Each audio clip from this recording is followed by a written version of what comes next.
പഠിക്കേണ്ട ഒരു കാര്യമാണ്. രാത്രി ഭക്ഷണം മഗ്രിബ് ഇശാഇന്റെ ഇടയിൽ കഴിക്കണം. നോമ്പില്ലെങ്കിൽ മഗ്രിബിന്റെ തൊട്ട് മുമ്പ് കഴിക്കുക. ഇതാണ് ഹബീബിന്റെ സുന്നത്ത്.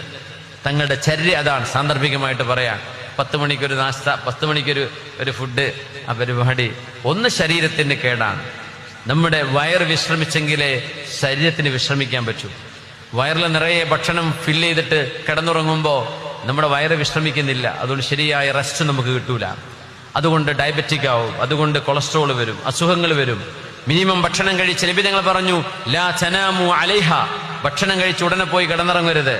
ഇതൊക്കെ ഇന്ന് മെഡിക്കൽ സയൻസ് പറയുമ്പോൾ വാവ് ഭയങ്കര സംഭവമാണ്. നമ്മുടെ ഹദീസിൽ കിടക്കുന്ന വിഷയങ്ങളാണിത്. മഗ്രിബ് കഴിഞ്ഞാൽ പിന്നെ അഷ ഡിന്നർ, അത് കഴിഞ്ഞാൽ പിന്നെ ഇഷ നമ്മുടെ നൈറ്റ് പ്രയർ, രാത്രി നിസ്കാരം. മഗ്രിബിന്റെയും ഇഷാഇന്റെയും ഇടയിൽ ഭക്ഷണം കഴിക്കുക. പിന്നെ നിങ്ങൾ കുറച്ച് സമയം ഇരുന്നോ, ഉറക്കം വരുന്നവരെ വെയിറ്റ് ചെയ്ത്